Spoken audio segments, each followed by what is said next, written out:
So this happens with all predators, but watch. Watch me, watch me. With the sea star, if the most common variety is the mussels,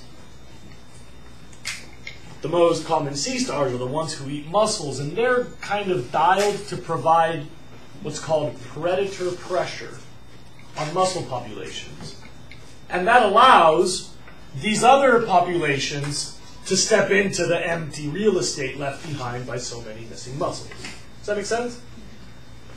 All of the oyster, scallop, and clam, they're like, thank God these mussels are being taxed by the sea stars. It keeps them in the population. You know what I'm saying?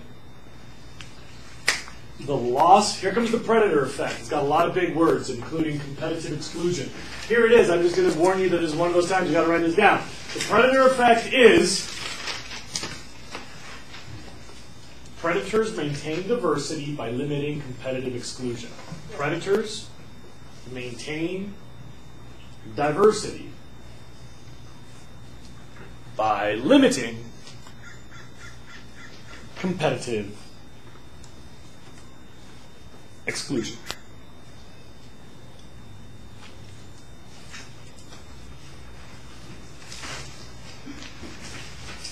What are you talking about?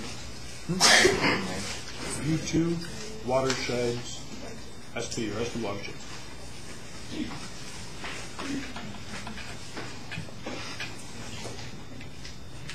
We found this out the hard way.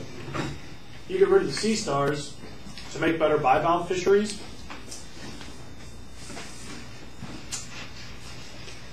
And without the predator, bivalve fisheries actually collapsed. There was nothing to hold back the mussels, and the mussels did this. They competitively excluded the other species.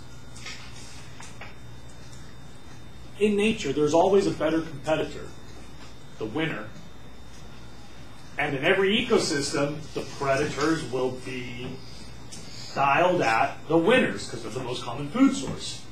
So predators offer a chance for all the losers to stay in the picture. Does that make sense?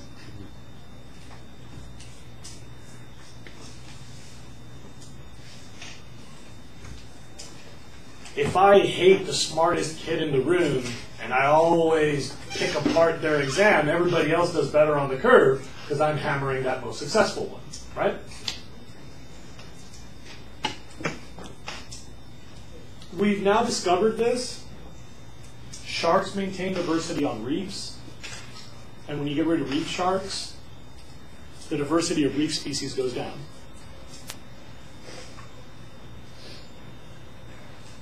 Throughout the United States, the diversity of mid-sized mammals in every area has decreased because of the loss of the mountain lion. In Orange County, no mountain lion means the skunk is winning. In Los Angeles, no mountain lion means the raccoon is winning or something. In the desert, no mountain lion means the coyote is winning. When you have mountain lions, whichever one is winning gets hammered, so all the losers get to stay in the picture. It limits competitive exclusion.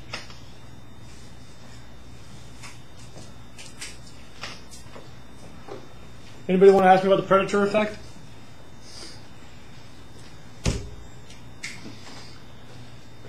Anybody know what this is? Bear eating grizzly. No, it's a salmon. The bear will open his mouth.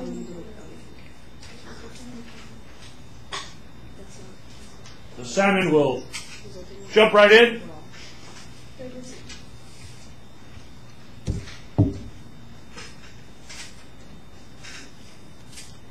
The bear will quickly latch onto this salmon and walk him into the mountains.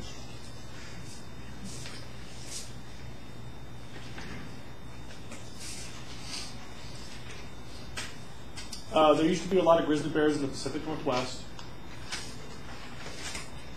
starting with like the I'm going to guess, mid-1800s or something, as the Pacific Northwest was being settled by fur trappers and loggers and miners. All these people killed off the grizzly bears because grizzly bears are big and scary. Everybody knows that they're big and scary, right? They like eat your baby and stuff.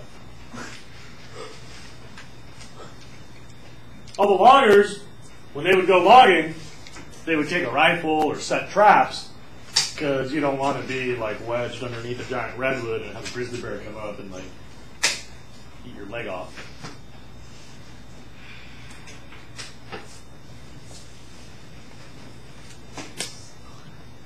Have I already told you why losing the grizzly bears killed the forest?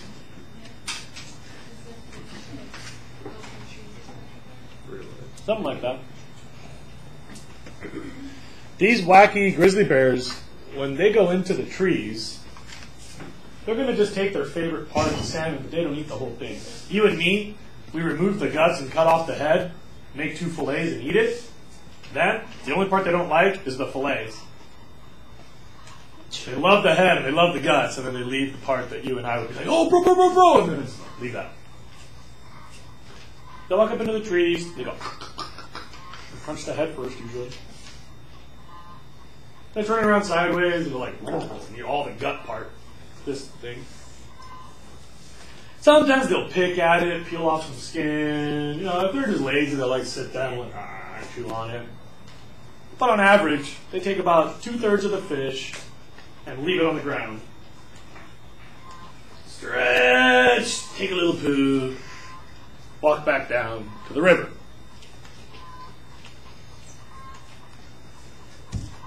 The loggers wanted to protect the forest from the grizzly bears, because grizzly bears are big and scary and they'll eat your baby.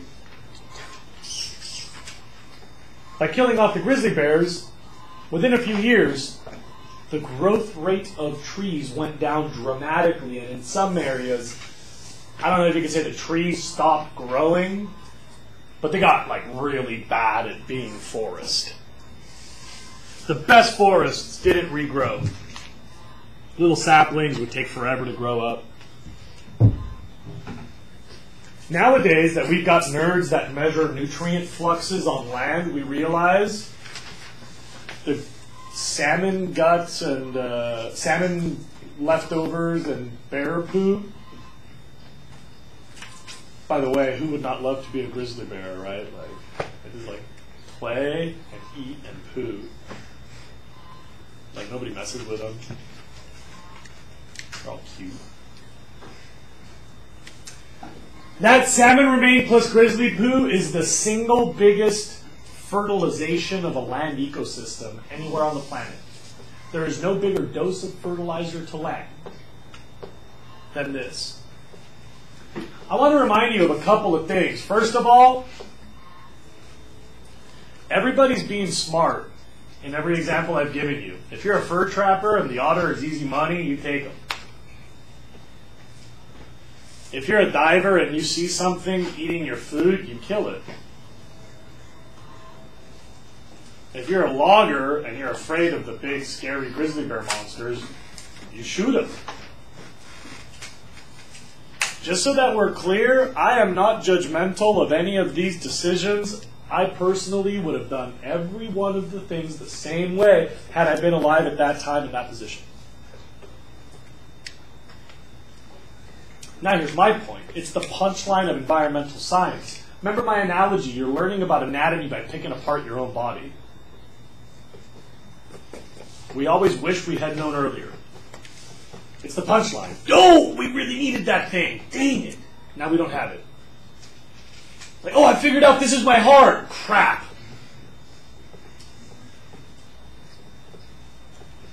Because we live in the experiment, usually the only way that we have of finding out what's important is by noting its absence.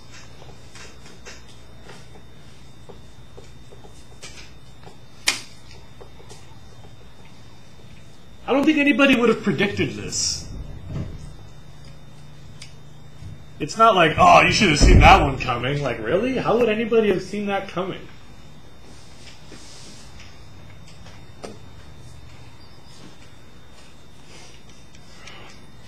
I want to remind you also that these are keystone species, not because bears are the only thing that poops. They're not the only thing that eats salmon. Remember that these are unique functions. All three of these ecosystems are not especially fragile.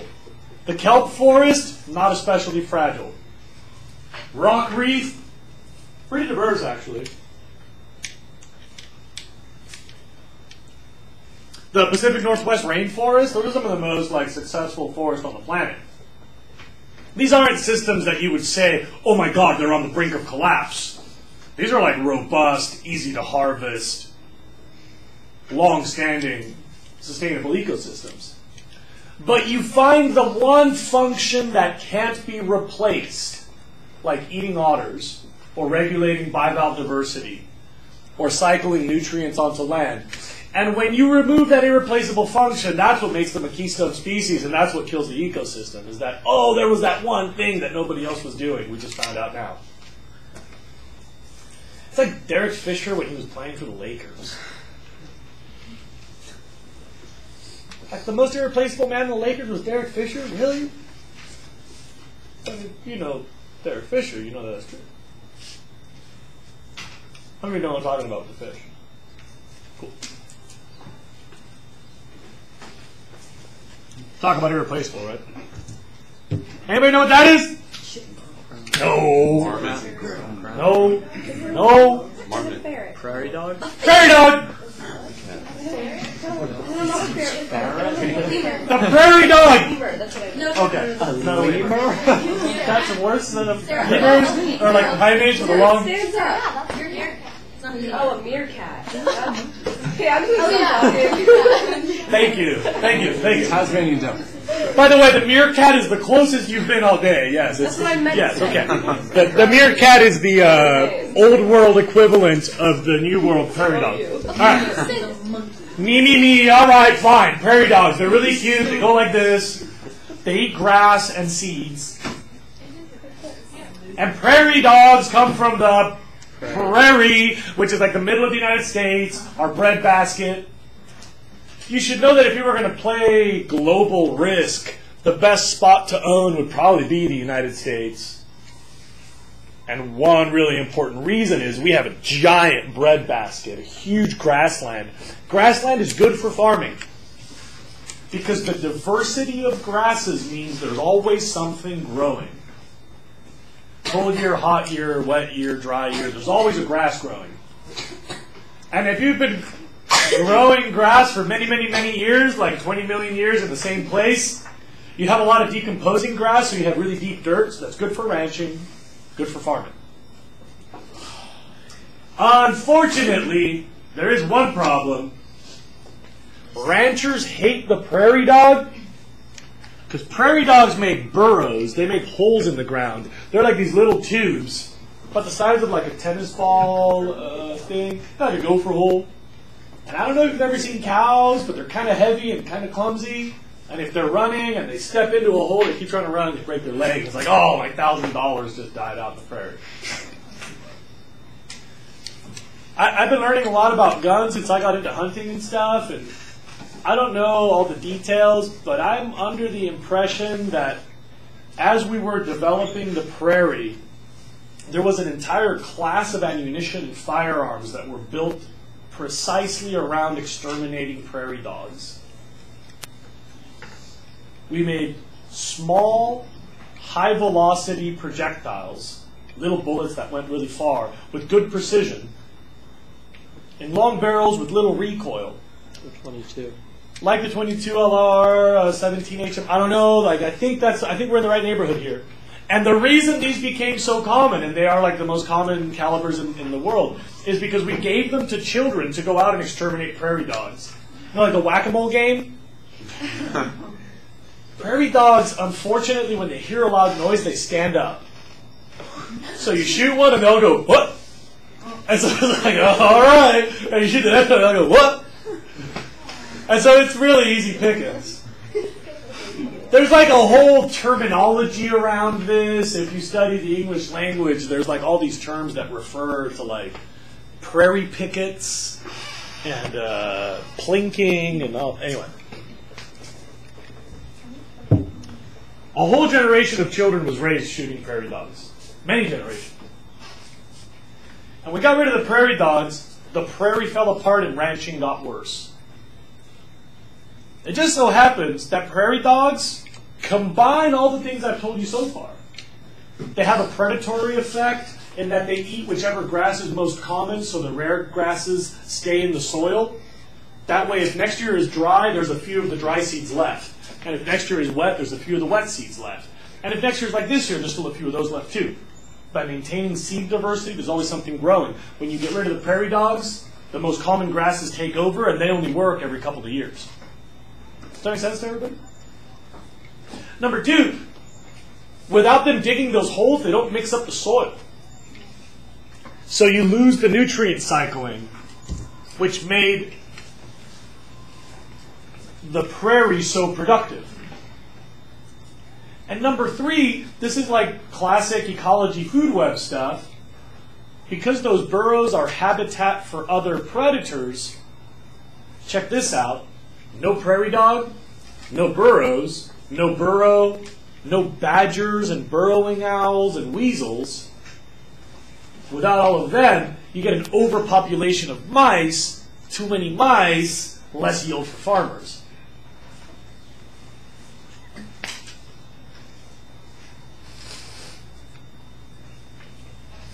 You should see a pattern building. Like, oh yeah, that seems like a really good idea. Oh dang, that's a really bad idea.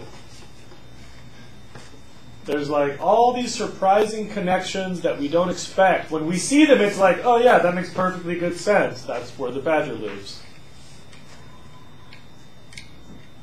Like, if I can explain it to you in 2 minutes and you basically got it, it's not that complicated. This isn't like theoretical table mathematics. What's SPP? Multiple species. It's not that fancy. It's just we didn't know. Like, who would have guessed it in advance?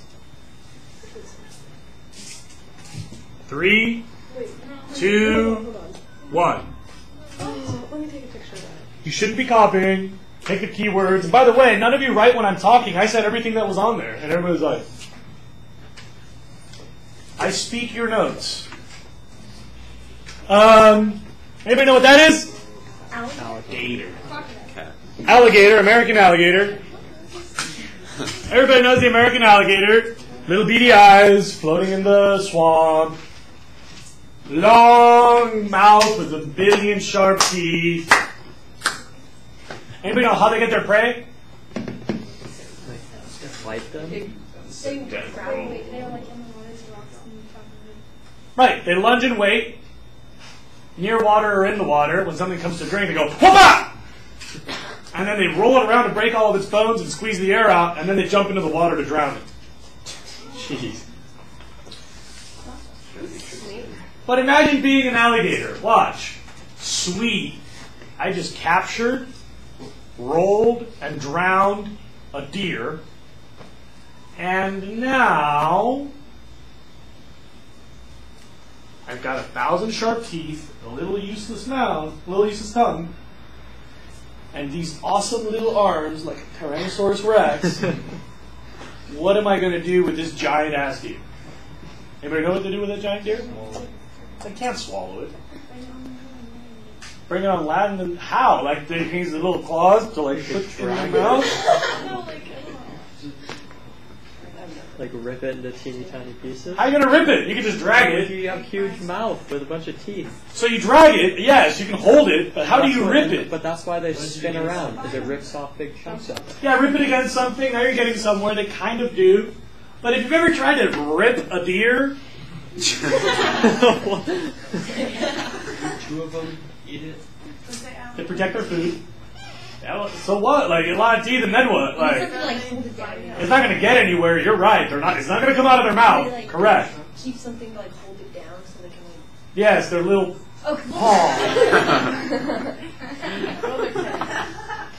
Like they can't touch their mouth with their. You see, here's what they do. They dig these things called gator holes. These are the sort of things that you would write down, like, oh yeah, the gator hole, that was a punchline. They dig a gator hole and then they stuff their deer in there. And they wait like 2-3 weeks. So all the bacteria in the swamp will decompose the deer and make it all soft and stringy. And they come back and they check on it. And when it gets to be like wet cotton candy, then they just rip away at it, take a leisurely chunk, and then wait for it to decompose some more and take another leisurely chunk.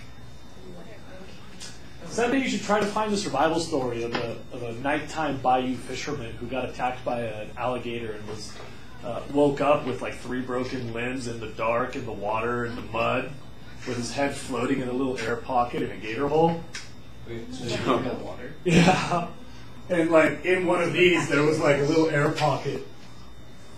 And so he's in this hole like like all these broken ribs and like all these broken arms and stuff. And he's like, yeah, I was raised in the bayou, so I knew where I was. So I held my breath, dragged myself out, bobbed to the surface, dragged myself on the land, shivered and cried for a few hours until the boat came by and saved me. Is that true? Yeah, I think so. The story I heard, I think it's true. I read it on MTV.com.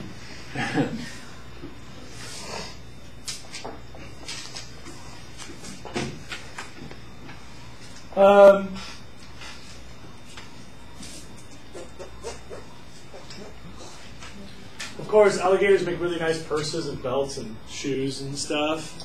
Make wallets. Also, they eat your babies, so people kill them. And as alligators started to leave the bayou, you would think like, oh, well, that'll help. With no more alligators, we're going to get more of those birds that the gators eat. Something else happened entirely.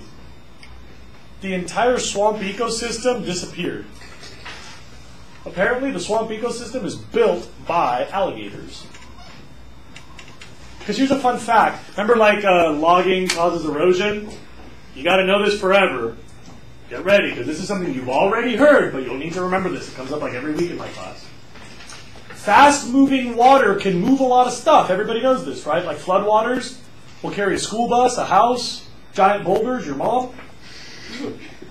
But as that water slows down, it carries less and less. When water's barely moving, it only carries very fine sediment. You know this? When water's perfectly still, it's perfectly clear because everything settles out. You know this, right?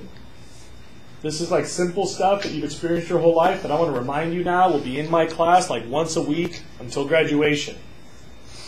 This principle comes up like every week in my class. Well, water carries sediment, and all of those pools in the swamp will fill up with sediment unless, please look up, the water keeps moving.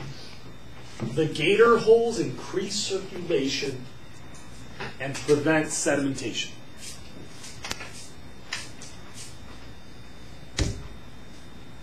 You see, I already said everything, so lucky for you, you already wrote it all down.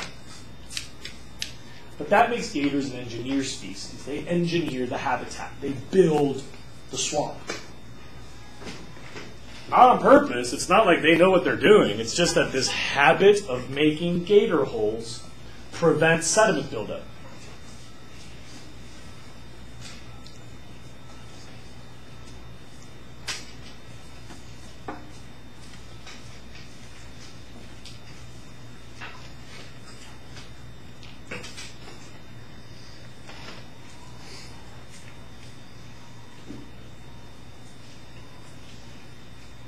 All the other species in the bayou,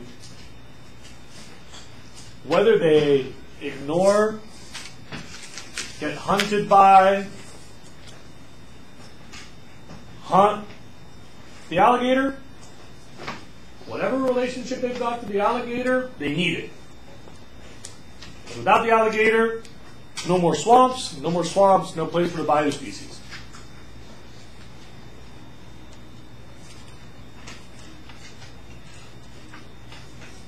Fishermen in the bayou ran out of places to get fish when alligators were absent. The sediment just filled up all of their swampy areas, and all of a sudden they can't get to that pool, and all of a sudden it's a meadow. And all of a sudden they can't reach that pool, and then it's a meadow. The sandbar's built up, and they can't go out to the ocean anymore. Because the water's slowing down, the sediment's building up. Just so you know, newsflash, we call them habitat engineers, environment engineers, physical environment engineers, all the same thing. Engineer species, all the same thing. 3, 2. Anybody know what that is? No, it's a tree. And I just found out yesterday that beavers are the mascot of MIT. I'm not kidding. Because they are engineers. That's good. That's good. Nerds of the world unite.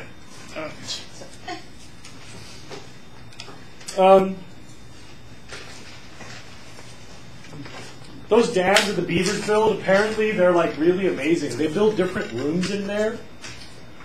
Like they'll build like a living room to hang out and groom each other. That has like a lot of airflow and not a lot of sticks, so there's some natural lighting. Then they build separate bedrooms that are in the dark so they can sleep better. And those will have little piles of dead leaves so the decomposition can provide a heat source. They have a nursery where they put all the leaves to keep the babies warm while they're out fishing, while the mom and dad are out fishing, or whatever they do. They make a bathroom that's at the furthest end of the hallway. They pile sticks really high to catch the sunlight so they can heat that air, and then as that air leaves, it's called a heat chimney. By letting the hot air out, you create suction to pull in cold air from underneath, so they have air conditioning. I'm not kidding. This is all like, that beaver lived better than the other one, so it had more babies, and now that's what beavers do. Pretty rad.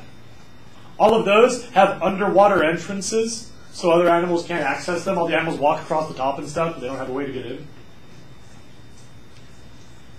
I think beavers are awesome. But I think you can imagine this is another engineer species. Yeah, one of my TAs built the slideshow, so they thought you'd get a kick out of this one. Ah! Scary taxidermy beaver. But this had an interesting impact on humans, too. Yeah, you lose the ponds, and yeah, when you've lost the ponds, it's going to be a bummer for the ducks and the fish and the stuff that lives in the pond. Engineer species, classic. Okay, got it. But this was an interesting issue also. Remember we talked about nutrient cycling, like bears that make all the fertilizer for the trees? Apparently those ponds affect the rate of groundwater recharge.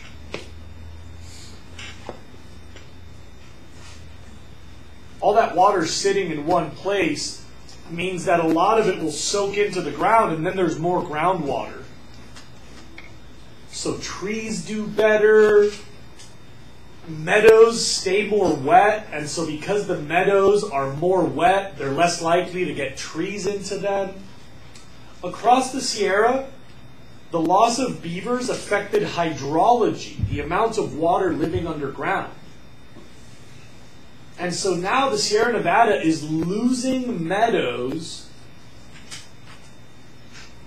losing tree species because there's not enough groundwater.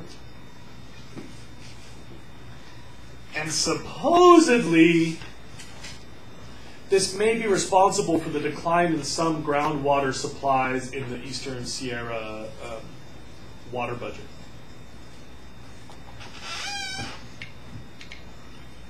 That's pretty neat, right? Like, who would have thought of that?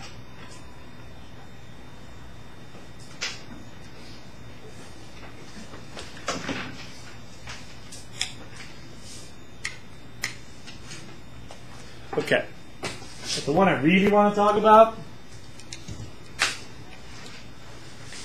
like, I I'm cuckoo for these Cocoa Puffs. I love wolves. Wolves. Special thing. The movie tonight's all about the wolves. And seriously, this is such a unique case of keystone species that it's got its own name. It's called the wolf effect. Apparently, this is the most keystone ever found. If you want to go for it, try to keep this list. Almost everything we've measured is affected by the presence or absence of wolves. When we return wolves to Yellowstone, we have seen an increase, catch this, wildflowers, songbirds, butterflies, native pollinators like bees and other flies, moths, amphibians, fish, snakes.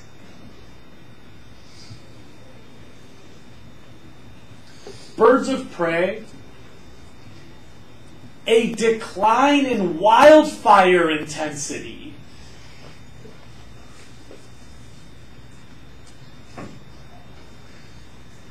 Like, you can't explain this. It's just the wolf effect. And I can pick apart each of those, but it gets really hard, yeah. Also, didn't the rivers and streams change course? Yeah, exactly. Rivers slow down. They get more meanders, so it adds more water filtration. Water quality improves, and you get more trout, by the way.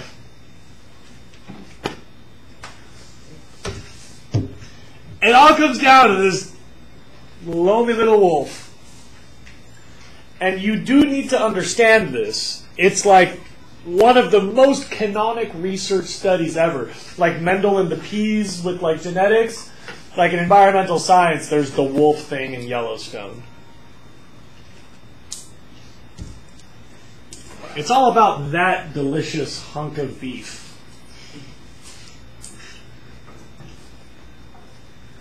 I can't look at this without salivating. Like I know it's there and I'm salivating. I love elk. Like, of all the things you can eat, pretty sure. Pretty much my favorite. This muscle. The back strap. That's it. Choice.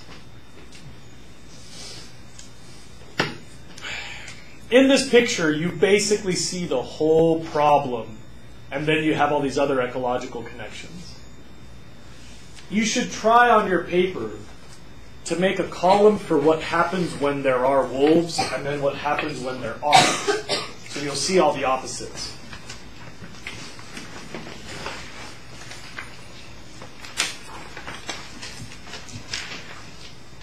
With wolves, elk are afraid.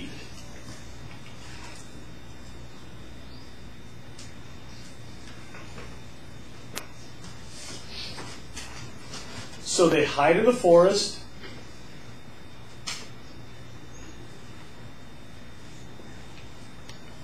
They eat little baby saplings like pine tree sprouts and like soft green timber. By the way, that's got a lot to do with the wildfire issue.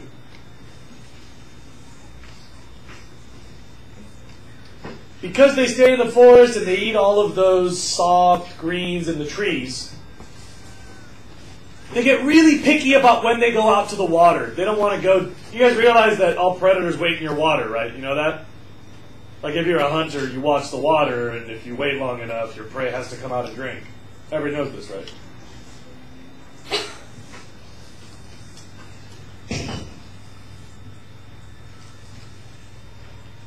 The elk that drink water recklessly get eaten, so the elk that are really picky about drinking water, they survive. And so with wolves, elk hide in the trees and barely go out to drink. On the other hand, I know there are no wolves in this setting. Can you see in the photo why I can tell there's no wolves? Because they're near water. He's chilling in the river without wolves. Elk chill in the river. Who wouldn't?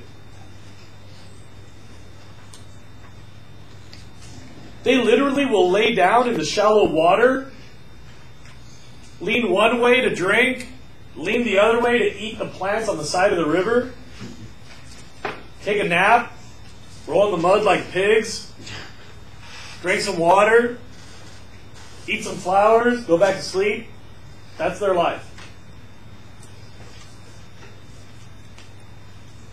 Without wolves, elk chill in the water.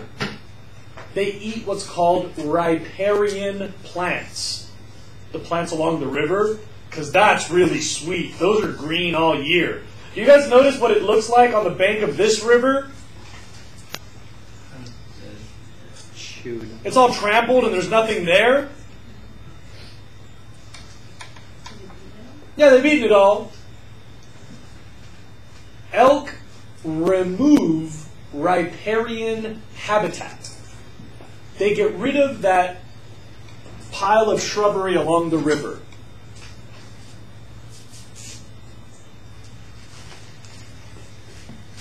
Usually you've got this.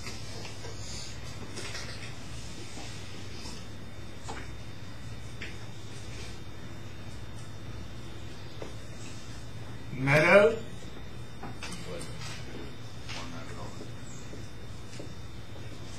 Riparian plants.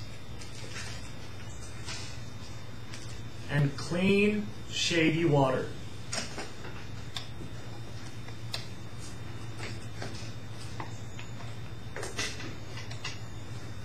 With elk, you've got meadow, erosion, and hot, muddy water.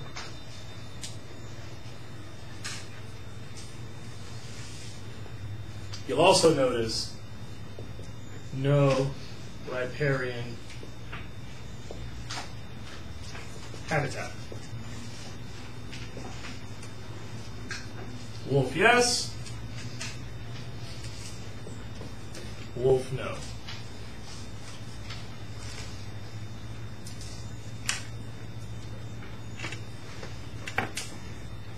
That simple change, whether or not the elk are scared, changes the whole ecosystem.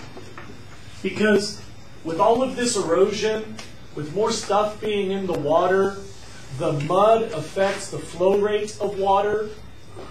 So sandbars build up, and then when it storms, the water rushes harder.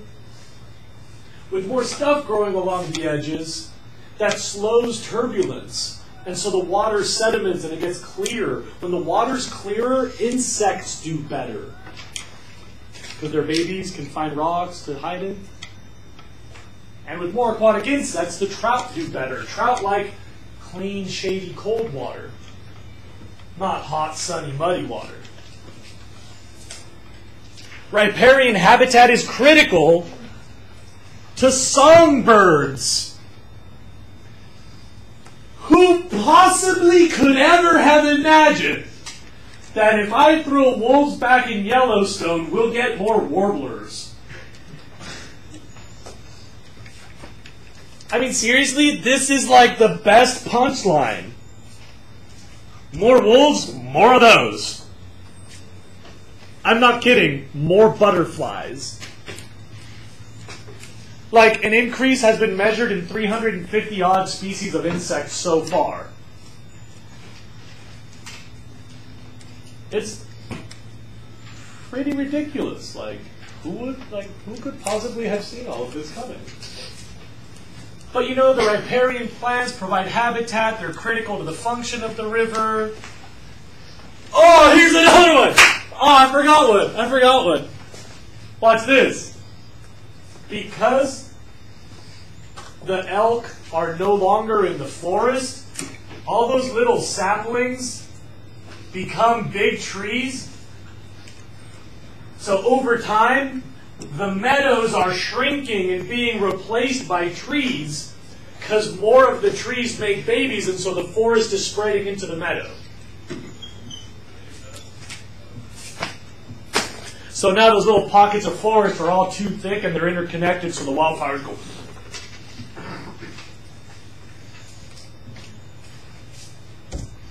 This is the wolf effect. You probably wrote all that down. You can check your notes.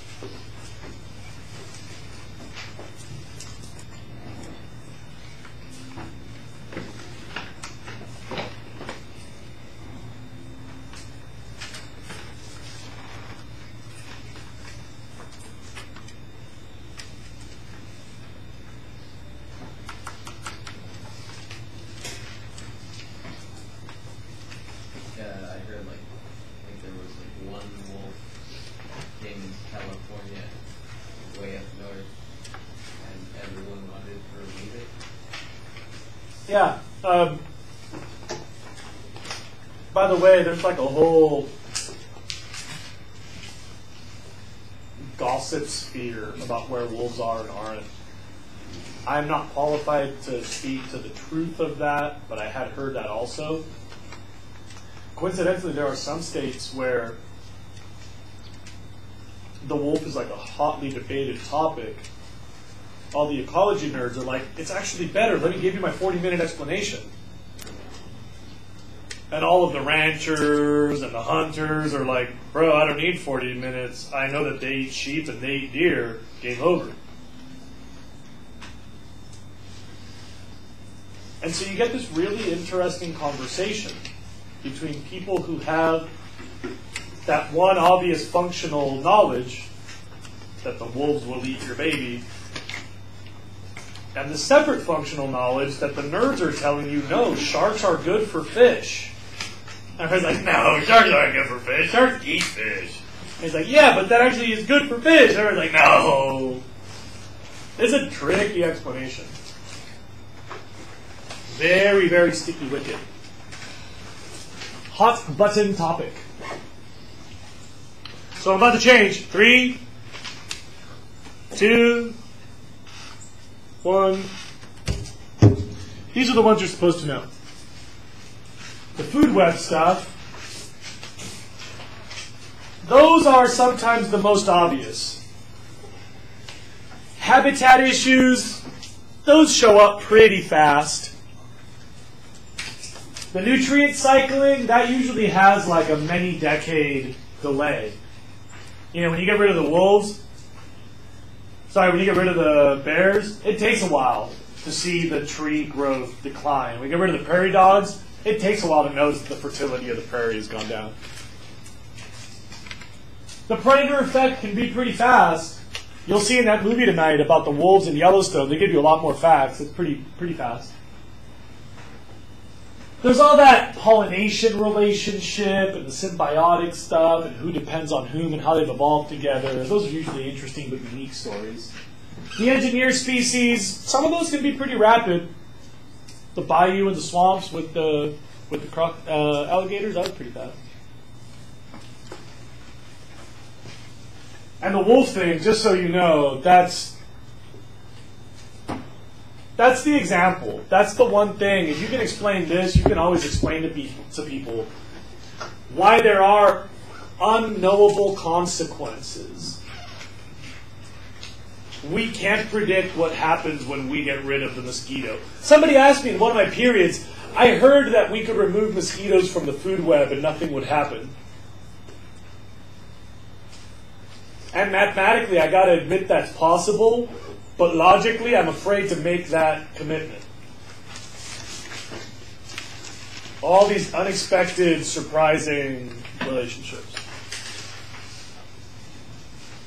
Okay. We might have like a minute. Anybody want to ask me, talk about live?